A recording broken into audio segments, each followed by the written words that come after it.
Yes sir, been saving this idea since last year.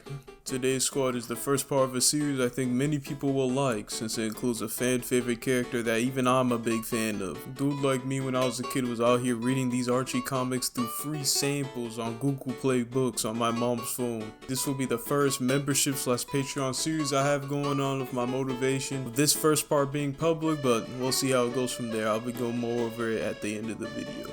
Without delay, this is What If Sonic and Scourge Were Twins, and I hope you enjoyed the premise.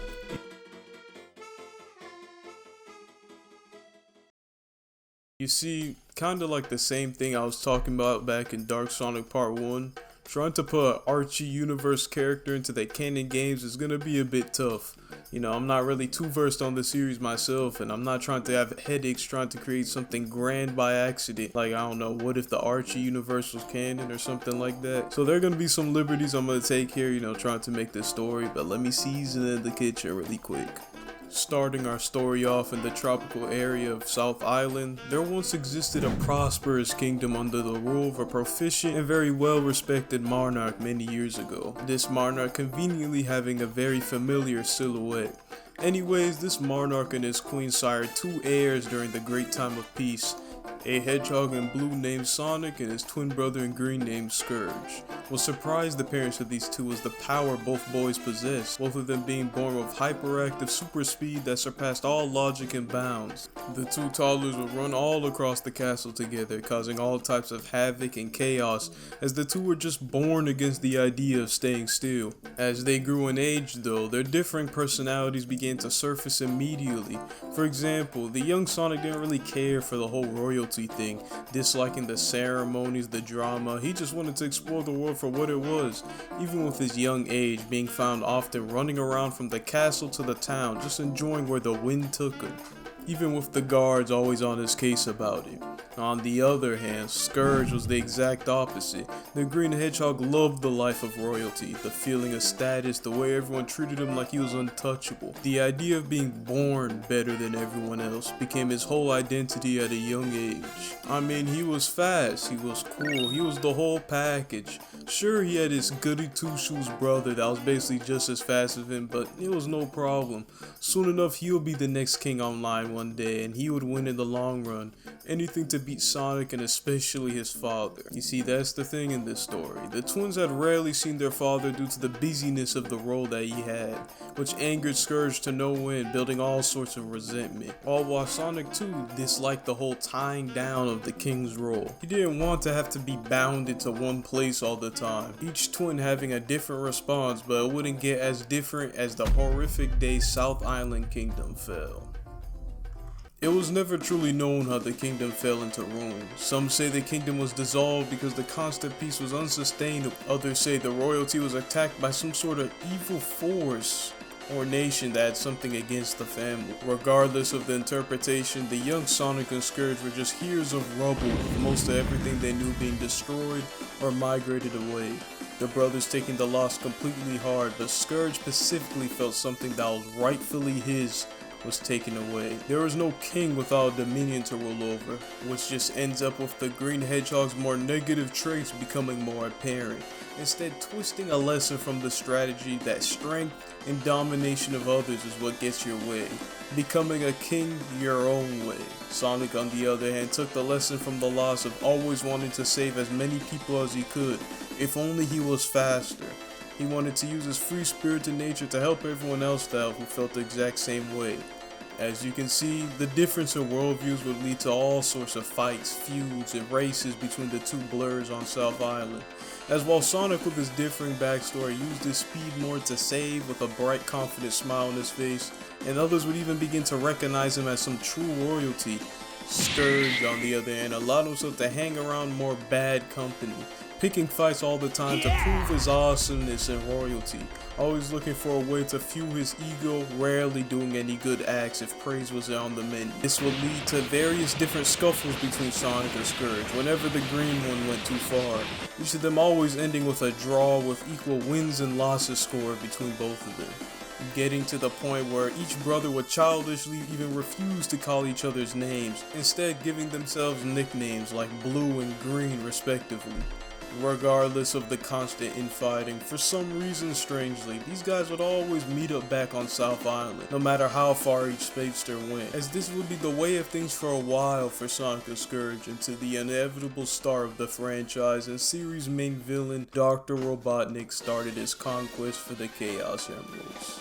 So on one of these normal days, we find our green anti-hero Scourge relaxing in the Spring Yard Zone, tauntily showing off to any critter that would bother to watch him, as he already established Spring Yard Zone as his turf. His annoying brother could go stay in Green Hill for all he cared, with all that enjoying nature nonsense. This all changes when these crab-like robots start moving in droves out of nowhere towards Scourge's said turf, emotionlessly attacking all the residents for conquest. This not really bothering the Hedgehog, but more annoying that these dumb animals were really scared of anyone else but him.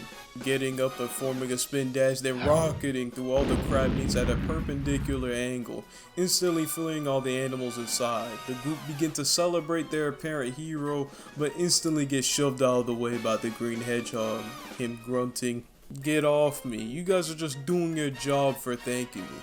Now where did you guys see the punk who started all of this? Terrified now, the local residents point towards a road by the casino, and with a devilish grin, the Scourge puts his shades back on for maximum aura, of course, and speeds down the direction, where you find some sort of obese, egg-shaped man with a thick mustache riding upon some sort of hover car.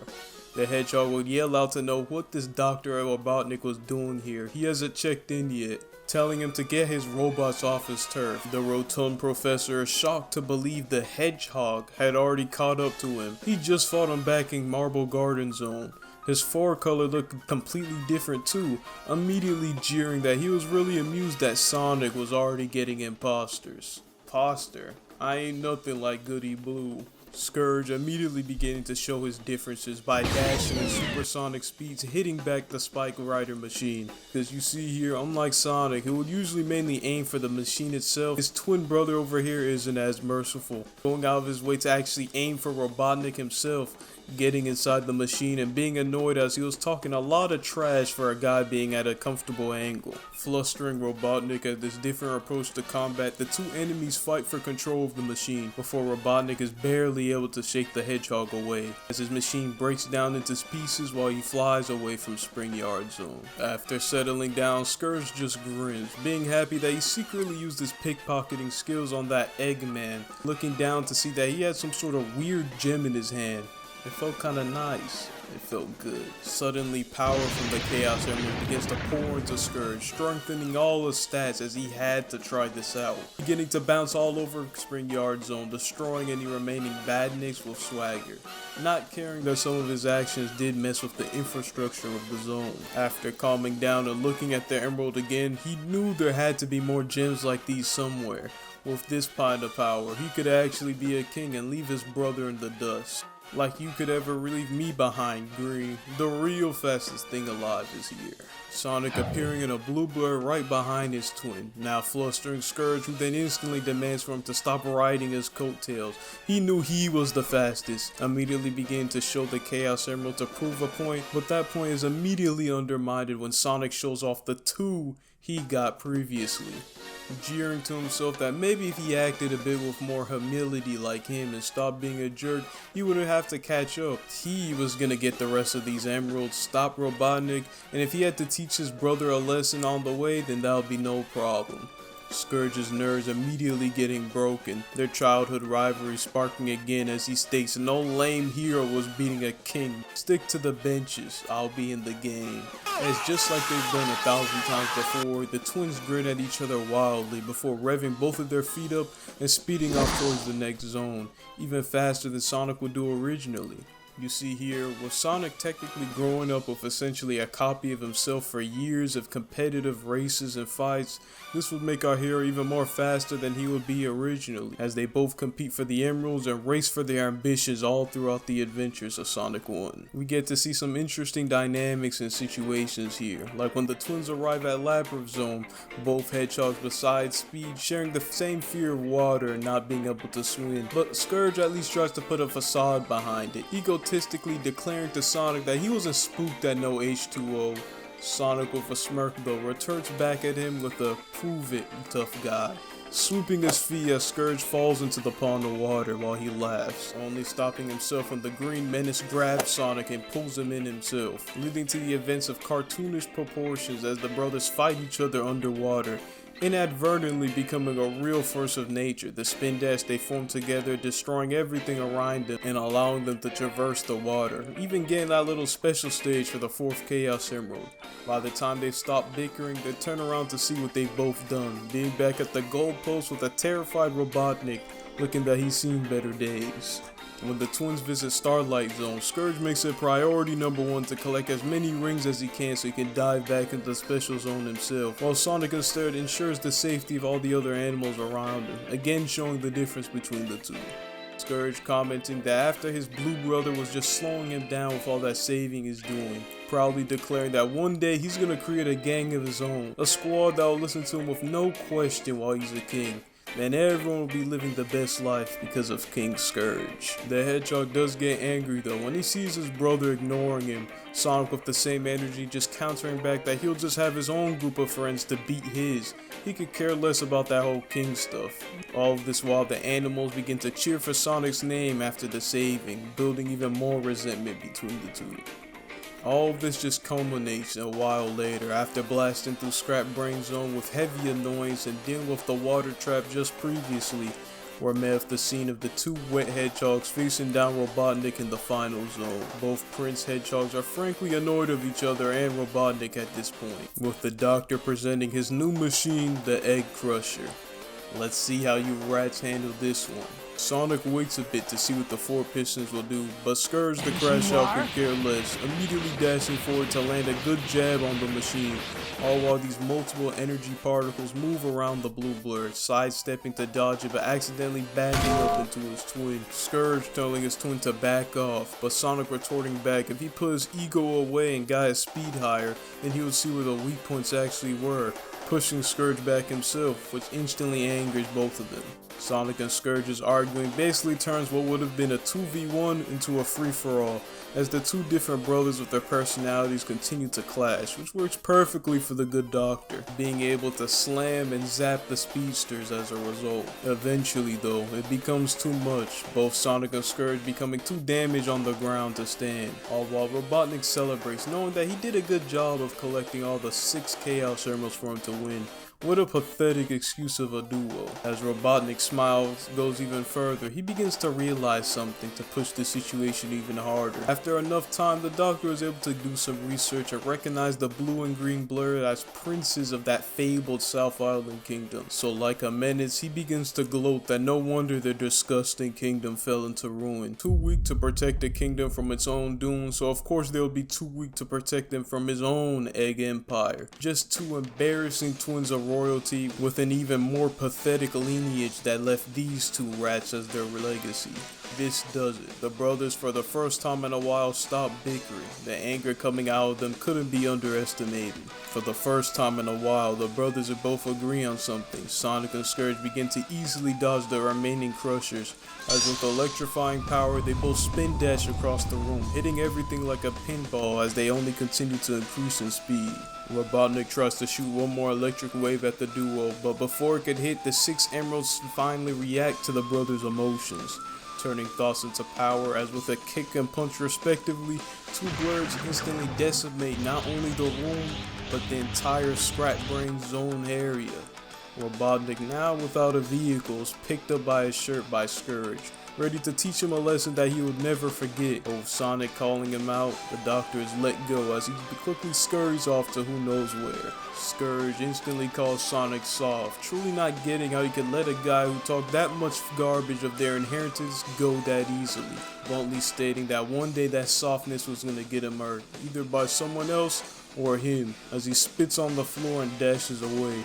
Sonic didn't like the comment either immediately, but again here, the Sonic here is more careful about the lives of people than usual. Soon enough though, Sonic and Scourge return back to Green Hill Zone, witnessing the same ending as usual before getting a memory flash of the fact that there's actually 7 emeralds that existed, not 6, which piques the Green Blur's interest. But before he can beat his brother to that, a loud earthquake is heard, where suddenly they can see some sort of a small planet getting chained down. Scourge already bursting towards the chain, knowing the king now could get his revenge without interfering, betting that those power gems had to be over there.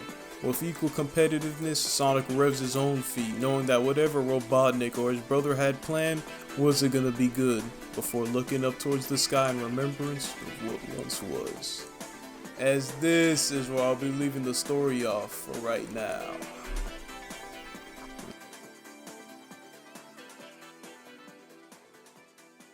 Hey, that's part 1 of what's gonna be the member / Patreon only series of What If Sonic and Scourge Were Twins. Just like I said earlier, I'm not the most versed on the Archie comics, so y'all free to get on my case a little bit, but it's about time this edgy looking version of Sonic made it into a story. I'm gonna be seeing if I can try and drop this series once a month for those that have the $10 Patreon tier, as your support and stopping me from being broke is very much appreciated. It's about time I tried making some pennies on here, but I'm not going to be too cruel to the usual viewer. I'm always going to be trying to make sure the members that are at least 2 parts ahead or something, so maybe if these guys are on part 4, then you guys finally get to see part 2. But considering I'm just barely 4 parts into the Dark Sonic series, that might be a while. Anyways, if you want to support, I would greatly appreciate it. You guys give me some of your feedback on it. I'm going to be using the money gained for more artwork and promoting my stuff, because you know, this shouldn't be taking too much effort. I mean, you guys see what the Krillin series ended up being. So that's all from me. Check out my second channel if you haven't, bro. I've been going crazy on that. It's been funny lately. And I'll see you guys next time. Have a blessed rest of y'all day.